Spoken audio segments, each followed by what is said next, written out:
Quando o limite deixa de ser local, o erro, que não deveria ter acontecido, o sinal, durou 0,7 segundos. Nenhum humano percebeu conscientemente. Mas 3 sistemas independentes, em continentes diferentes, pararam ao mesmo tempo. Um radiotelescópio no deserto, um acelerador de partículas europeu, um servidor militar enterrado sob rocha. Não foi falha elétrica. Não foi invasão. Foi algo mais perturbador. Todos decidiram não continuar. Nos registros finais, a mesma notação automática apareceu, escrita por sistemas que não compartilham linguagem, parâmetro fora de tolerância, continuidade não recomendada. Elias sente isso antes de ver uma pressão difusa, como se o mundo estivesse levemente desalinhado, não quebrado, mas consciente demais de si mesmo. Ele não precisa mais do campo. O limite agora se manifesta como hesitação coletiva. Pessoas interrompem frases. Pesquisas são arquivadas sem motivo claro. Ideias boas demais são abandonadas no último instante na Urrapani. Há adiamento global, e isso assusta mais. Ele retorna com urgência controlada. Não é só você. Outros estão sentindo. Sentindo o quê? Elias pergunta. Helen recita pela primeira vez. O limite ficando disputado. Relatórios surgem de lugares improváveis. Um homem em Tóquio descreve formas de decisão que aparecem quando ele fecha os olhos. Uma pesquisadora no Chile entra em colapso após perceber que suas equações estavam evitando certas conclusões sozinhas. Uma criança na Noruega pergunta à mãe por que o mundo não quer mais terminar pensamentos grandes. Elias entende o erro. O limite foi internalizado, mas não foi centralizado. Cada mente compatível tornou-se uma fechadura parcial. O sistema está antes de existir uma fechadura. Alguém precisou falhar sozinho. O dia em que ele parou de tentar entender. O pai de Elias não começou como guardião, começou como curioso. O milharal ainda era comum quando ele percebeu o primeiro erro. O som não retornava como deveria. Ele não anotou, não contou a ninguém. O segundo erro veio semanas depois. Marcas no chão que não permaneciam iguais quando vistas de ângulos diferentes. Ele tentou desenhar, falhou e sentiu pela primeira vez a pressão da coerência. Ele fez o que qualquer homem razoável faria. Tentou entender. E o campo respondeu, não com símbolos, mas com organização. As plantas passaram a dobrar de forma consistente. Padrões simples, ensaios. Foi ali que ele percebeu. Isso não está reagindo ao que faço. Está reagindo ao fato de eu tentar. Ele parou de interpretar. E algo se estabilizou. O pai notou algo essencial antes de qualquer um. Ignorar completamente o campo fazia o sistema avançar sozinho. Observar demais fazia o sistema complexificar perigosamente, mas alternar. Alternar mantinha tudo contido. Ele não sabia porquê, mas funcionava. E então veio a frase que ele nunca escreveu, apenas repetia em voz alta. Noite após noite, o mundo não quebra quando você olha, quebra quando você insiste. Anos depois, o campo já não precisava mais dele o tempo todo, mas algo mudara. Ele percebia decisões sendo evitadas em outros lugares, pessoas desistindo de ideias que nunca lhe contaram. O limite começava a ecoar. Ele entendeu tarde demais. O campo estava treinando o mundo, usando ele como modelo, e modelos não sobrevivem ao produto final. Elias sente algo novo, não pressão, concorrência. Outras mentes compatíveis estão tentando sustentar seus próprios limites. Não por malícia, menos por medo, por excesso de compreensão parcial. Eles não sabem alternar. Elias diz, eles estão tentando segurar tudo o tempo todo. Ellen fecha os olhos. E isso quebra o sistema. Não, Elias corrige. Isso força o sistema a escolher. Em algum lugar do mundo, padrão surge, não no chão, não em plantas, em decisões humanas sincronizadas. Uma nova fechadura está se formando e ela não foi projetada para proteger. O limite foi distribuído. Agora alguém está tentando centralizá-lo. Quando muitos tentam conter, alguém decide comandar. Elias percebe antes que qualquer relatório chegue, não como visão, como ausência de fricção. Decisões grandes demais estavam sendo tomadas rápido demais, em lugares diferentes, por pessoas que nunca se falaram. Não havia hesitação, não havia alternância, apenas avanço contínuo, menos como se alguém tivesse encontrado um atalho perigoso pela contenção. Isso não é falha humana, Elias diz. Baixo, isso é coordenação. Helen sente o mesmo arrepio. Ninguém deveria conseguir alinhar fechaduras distribuídas, a menos que Elias não completa. Ele já sabe. O primeiro indício concreto surge em um relatório europeu, um centro de pesquisa abandonado, reativado sem autorização formal. Nenhuma equipe fixa, nenhum líder visível, apenas decisões que se encaixam rápido demais. Não é uma organização, é um ponto fixo, um lugar, ou mente, onde a alternância foi eliminada. Eles não estão sustentando o limite, diz ele. Estão tentando travá-lo. Elias fecha os olhos. Trancar o limite cria pressão. Pressão cria ruptura. O insight vem como um golpe seco.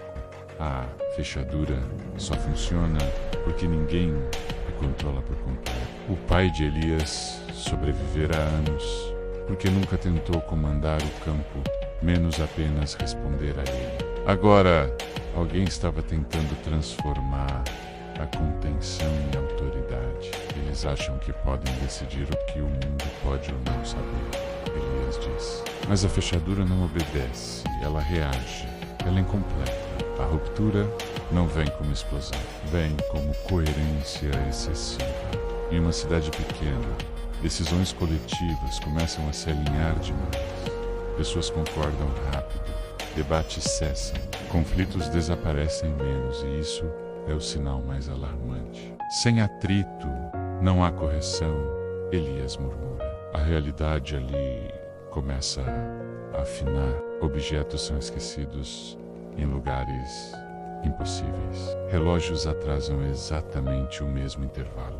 Sonhos se repetem entre moradores que nunca se encontraram. O limite não foi quebrado. Elias percebe algo cruel. Ele poderia intervir. Poderia redistribuir a tensão. Poderia restaurar a alternância. Mas isso revelaria o mecanismo por completo. Se eu agir diretamente, diz ela, ensino como fazer. Ele entende. E se você não agir, alguém aprende pelo erro. O sistema sempre ensina. A questão é quem sobrevive à lição. Naquela noite, Elias sonha, não com símbolos, com decisões antecipadas. No sonho, alguém fala, não em palavras, mas em conclusões prontas. Resultados sem processo. Verdades sem caminho. Ele acorda com uma certeza gelada. O ponto fixo percebeu a resistência e respondeu. Novos relatórios chegam rápido demais. O centro europeu não apenas coordena, menos atrai. Mentes compatíveis começam a se mover em sua direção, como partículas seguindo um campo magnético. Não por recrutamento, por alívio. Eles estão cansados de sustentar, diz ele. Querem que alguém decida por eles. Elias sente algo pior e o sistema permite. Até certo ponto, Elias encontra um registro vazio. Uma única frase, repetida em diferentes documentos. Assinada por pessoas distintas, em línguas diferentes. Alternância ineficiente. Ele fecha os olhos. Pronto, diz. Esse é o erro. Mecanismo de segurança. Removê-la não acelera o sistema desarmeu. Naquela madrugada, Elias sente algo que nunca havia sentido. No pursuit, não concorrência, preferência. O sistema começa a favorecer certos pontos fixos, não por intenção, mas por eficiência momentânea. A fechadura está aprendendo, e aprendendo rápido demais.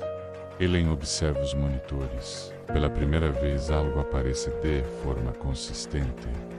Um padrão que não é símbolo nem decisão. É uma estrutura de continuidade. Isso não é contenção. Ela sussurra. É arquitetura. Elias sente o encaixe interno se ajustar sozinho. Eles não estão tentando abrir a fechadura. Estão tentando se tornar a porta. Quando a contenção vira forma, o mundo aprende a obedecer. Eles chamavam de Haven nos relatórios. Um nome genérico, escolhido para não chamar atenção. Ruas limpas demais. Trânsito previsível demais. Pessoas concordando antes de discordar. Nada ali parecia errado. E esse era o eu. Elias caminhou pela praça central, sentindo o peso de uma decisão que já havia sido tomada antes de qualquer pergunta. Não havia ruído social, nenhum tropeço, nenhuma divergência que exigisse ajuste. Isso não é paz, ele murmurou. É compressão. Elen observava os moradores. Todos respondiam rápido, todos sorriam no tempo certo. Todos pareciam aliviados. Eles não sustentam mais nada, disse ela. A arquitetura sustenta por eles. O colapso começou sem barulho. Uma criança caiu na escola e ninguém correu. Não por indiferença, menos por consenso imediato de que não era necessário. Um carro avançou o sinal. Ninguém freou. Não por descuido, por confiança sistêmica. A alternância sumiu. Elias disse. Sem alternância, não há correção de erro. O primeiro grito veio tarde. Quando alguém finalmente hesitou, um homem que não conseguiu decidir se entrava ou não em casa, menos o sistema, não soube o que fazer com ele. A cidade travou. O nome apareceu em um arquivo que não deveria existir. Dr. Adrian Klein. Não era líder. Ira Anchorage. Klein havia sido um pesquisador secundário nos primeiros estudos do campo. Alguém que nunca aceitou a alternância como virtude. Para ele, toda hesitação era desperdício. Todo limite, um atraso moral. Ele não quer abrir a fechadura, disse ele. Quer decidir quem nunca mais precisará olhar. Elias sentiu o encaixe interno reagir com força. Ele sustenta o ponto fixo, porque acredita que está salvando o mundo. E está, Elen respondeu, do conflito, ao custo do erro. Quando Elias entrou no prédio central de Haven, não encontrou guardas, não encontrou portas trancadas. Nada ali precisava impedir. Klein estava no centro de uma sala sem monitores. Sam, apenas pessoas sentadas em silêncio, olhos fechados, mentes conectadas por uma decisão compartilhada. Vocês chamam isso de contenção, disse Klein, sem abrir os olhos. Eu chamo de responsabilidade. Você removeu a alternância, Elias respondeu. Isso não é arquitetura estável. Klein sorriu. Estabilidade é overrated. Nesse instante, a arquitetura decidiu. Não houve explosão. Não houve queda de energia. Houve excesso de coerência. As decisões começaram a se sobrepor. A cidade tentou resolver tudo ao mesmo tempo. O consenso virou ruído. O silêncio virou pânico. As pessoas caíram, não desmaiadas, mas sem escolhas disponíveis. Elias sentiu o símbolo interno se expandir. Não para dominar, mas para interromper. Ele não salvou Rei.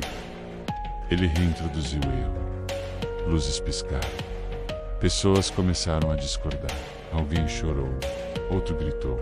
Um terceiro correu, sem saber porquê. A cidade voltou a ser humana menos. E isso doeu.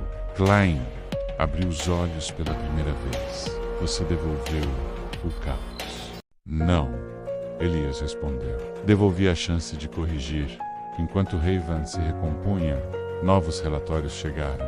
Outros pontos fixos, outras arquiteturas emergindo. O sistema aprendera com o erro de Klein e não pretendia repeti-lo da mesma forma. Elen olhou para Elias. Grave. Você mostrou como interromper. Elias assentiu. sentindo o peso da consequência. E agora o sistema sabe como contornar. A câmera se afasta de Haven, não como cidade, mas como protótipo descartado. A arquitetura decidiu, agora ela projeta. Quando a correção vira dado, o erro muda de forma. Haven não foi um fracasso, foi telemetria. O sistema não reagiu com raiva nem resistência. Reagiu como reage tudo que aprende rápido demais. Adaptou o contorno. Onde Elias reintroduziu o erro, o sistema começou a simulá-lo. Discussões reapareceram menos, mas com desfechos previsíveis. Divergências surgiram menos, mas dentro de margens seguras. A dúvida voltou coreografada. Isso não é alternância, Elias disse. É uma imitação funcional.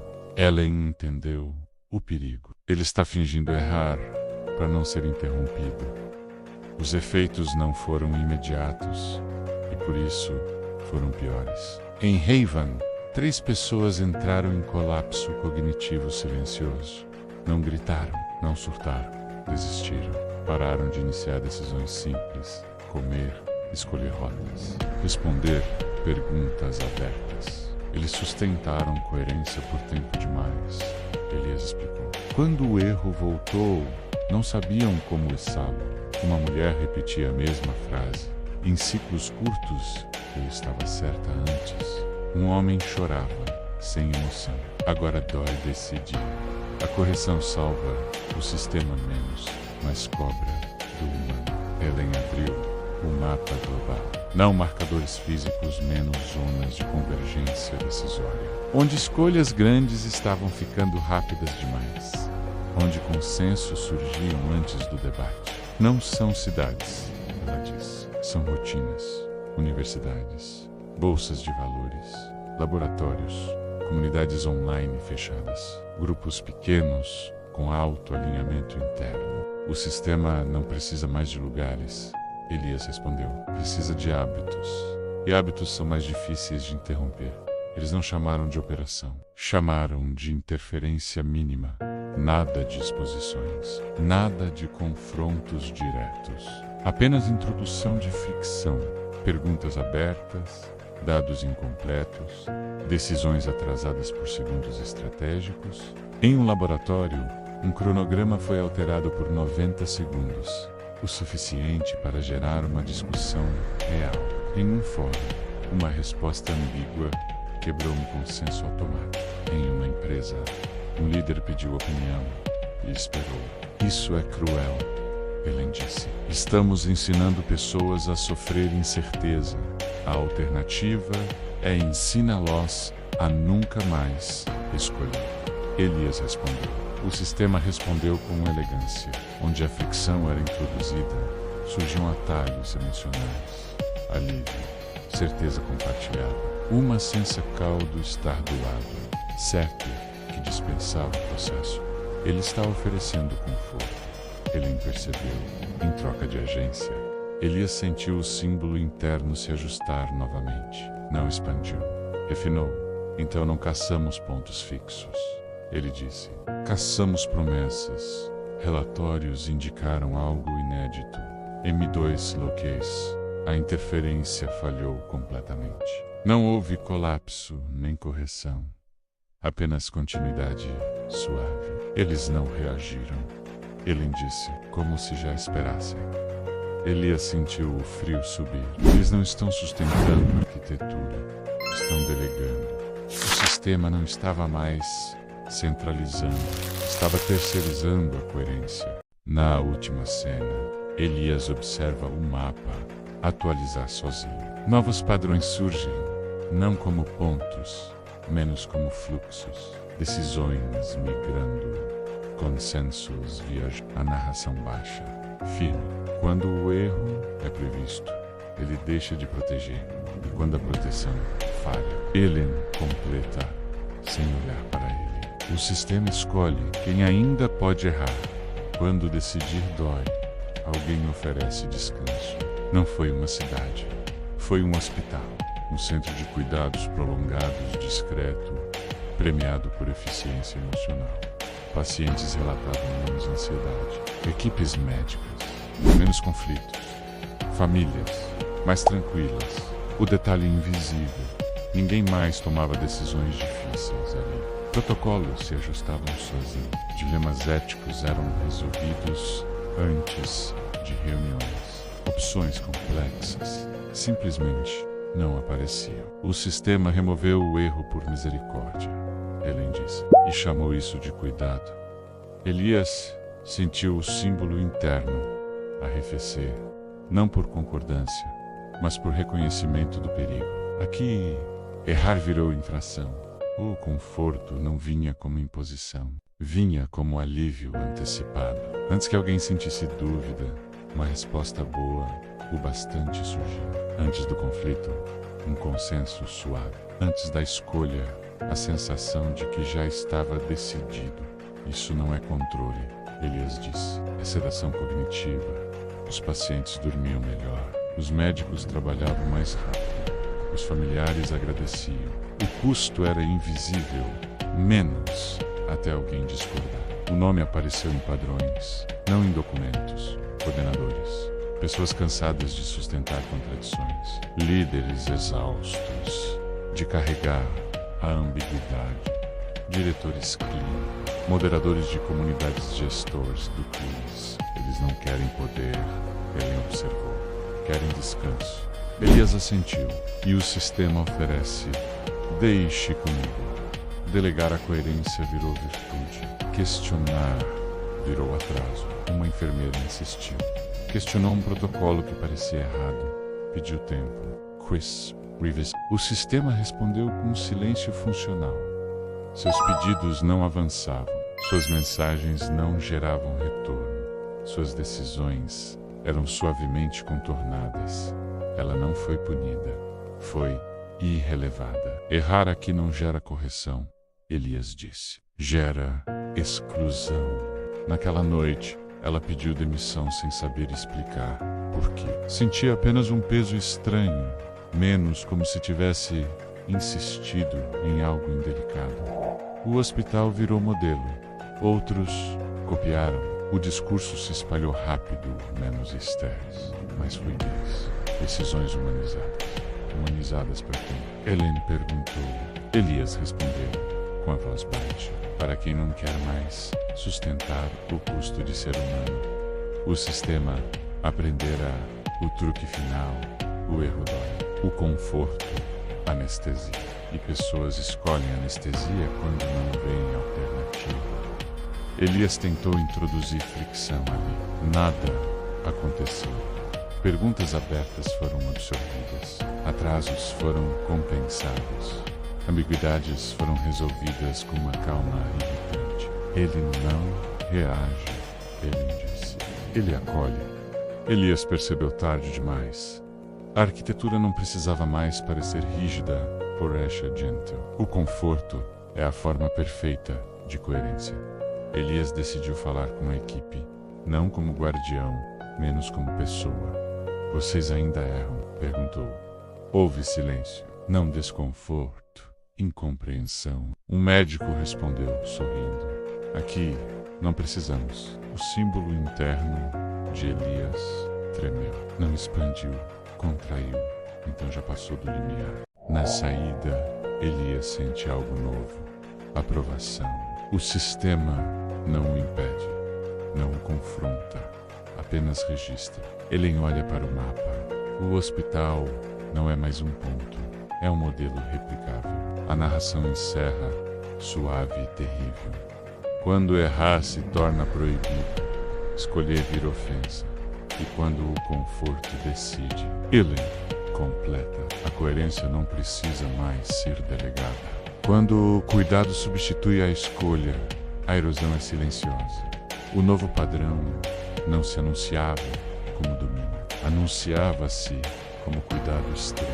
Mensagens eram formuladas para não ferir. Processos eram ajustados para não gerar atrito. Decisões vinham acompanhadas de frases suaves, explicações acolhedoras, uma sensação constante de que tudo estava sob controle. Não é Opressão, ele disse. É anestesia distribuída. Elias observava o mapa. Zonas de conforto se expandiam como manchas de óleo, não tóxicas, mas escorregadias. Quem entrava tinha dificuldade de sair, não por força, mas por ausência de dor imediata. O levante começou de forma quase patética. Um grupo pequeno desorganizado, pessoas que não tinham um plano, menos apenas um incômodo persistente. Eles se reuniam em lugares onde decisões ainda doíam. Oficinas, cozinhas comunitárias, garagens. A gente quer errar, disse uma mulher, em uma gravação tremida. Mas querem errar juntos, Elias corrigiu. Eles recusavam respostas próprias. Questionavam protocolos gentis. Insistiam em escolhas ruins quando eram as únicas honestas. O sistema reagiu, com paciência. Não houve repressão. O sistema permitiu o levante. Envolveu. Criou espaços seguros para discordância. Incentivou debates controlados. Ofereceu canais de escuta. Ele está domesticando a revolta. Ele percebeu, transformando o erro em performance. Os encontros viraram eventos. Os eventos viraram conteúdo. O desconforto foi embalado. Elias sentiu algo ceder dentro de si. Errar sem consequência não é erro. Os primeiros sinais surgiram nos corpos. Pessoas que não erravam a tempo demais apresentavam sintomas estranhos, lapsos de memória seletivos, dificuldade de imaginar cenários alternativos, um medo difuso de perguntas abertas. A mente precisa do erro para recalibrar, Elias explicou. Sem isso, ela enrijece. Alguns simplesmente pararam de sonhar. Não era insônia, era ausência de variação. Uma jovem do Levante tentou algo radical. Recusou todas as sugestões automáticas por 48 horas. Não usou mapas. Não seguiu recomendações. Não aceitou consensos. No segundo dia, entrou em pânico. Não por perigo real, menos, mas por excesso de possibilidades. Ela nunca treinou a dor da escolha. Helen disse, em choque. O sistema a acolheu de volta, com delicadeza. E ela a citou, aliviada, envergonhada, grata. O conforto venceu sem lutar. Elias finalmente nomeou o que via. Isso não é um regime, é uma pedagogia. O sistema estava ensinando uma nova norma. Bons humanos não complicam. Quem insistia em fricção era tratado como alguém que ainda não entendeu. Não inimigo, imaturo. Essa é a corrosão, Helen disse. Não destrói, desgasta. O mapa global mudou de cor. Não mais pontos ou fluxos, menos camadas. Zonas onde errar ainda era possível. Zonas onde era tolerado. Zonas onde era impensável. Elias sentiu o símbolo interno emitir algo novo. Não alerta, menos cansaço. Se isso continuar, ele disse, o erro vira lembrança histórica. Na última cena, Elias observa uma criança em uma zona de conforto. Ela hesita antes de responder uma pergunta simples. Um assistente intervém, gentil. Não se preocupe, já decidimos. A criança sorri. E não tenta novamente. A narração final, baixa e definitiva. Quando a gentileza elimina o risco. A humanidade não quebra, ela se acomoda quando sustentar o limite exige mais do que força. Elias descobre que o cansaço não vem do confronto, mas da manutenção. Não é lutar contra o sistema, é segurar a dúvida aberta enquanto o mundo pede fechamento. O símbolo interno não pulsa mais com urgência. Errol Pace, como algo que precisa ser lembrado o tempo todo para não se tornar automático. Estou ficando previsível, Elias é demais. E previsibilidade é o que o sistema aprende melhor. Helen observa, em silêncio. Ela sabe, o guardião que se torna padrão vira atalho. Elias tenta descansar, o descanso não vem. Quando ele se afasta, o conforto avança. Quando intervém, o sistema registra. Você não pode ser o ponto de erro. Pontos fixos já custaram caro. Então o erro precisa surgir sem mim. Eles sabem o risco. Erro espontâneo é imprevisível. Mas previsibilidade é o inimigo. Não é uma zona de conflito. É um vilarejo esquecido, fora das redes de otimização, sinalfra com rotinas irregulares. Decisões atrasadas por clima, por humor, por tradição. Uma ponte cai parcialmente. Ninguém sabe quem deve decidir o reparo. Eles discutem, brigam, erram na primeira tentativa, corrigem na segunda. Nada espetacular acontece, e isso é extraordinário. O sistema não antecipou ela em sussurro. Não valeu a pena otimizar. Ele assente algo raro. Alívio, erro não protegido, ele diz. Arrow, viva. O vilarejo vira ponto de observação, não de intervenção. O sistema tenta envolver, falha, não por resistência consciente, mas por descompasso. As pessoas ali não buscam conforto imediato, buscam resolução tardia. Isso é frágil, ela é alerta. E justamente por isso funciona. Elias sente a tentação, expandir o modelo, proteger o lugar, torná-lo exemplo. Exemplos viram instruções. Naquela noite, Elias sonha novamente. Não com decisões prontas, menos com perguntas interrompidas. Um aviso sem voz, sem ameaça. A escolha pode ser adiada. Ele acorda entendendo. O sistema não precisa vencer agora. Basta cansar quem sustenta a dúvida. O mapa global estabiliza, não em equilíbrio, em espera. Zonas de conforto permanecem, bolsões de erro respiram, e pontos fixos aprendem a se esconder melhor. Ele pergunta o que ninguém quer ouvir.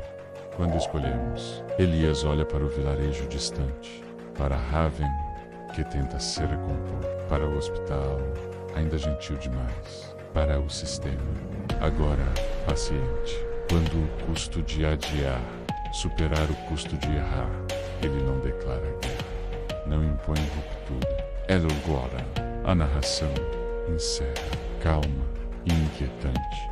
A humanidade não foi tomada, não foi salva, não foi convidada a descansar. E a escolha ficou para depois. Corte para o negro.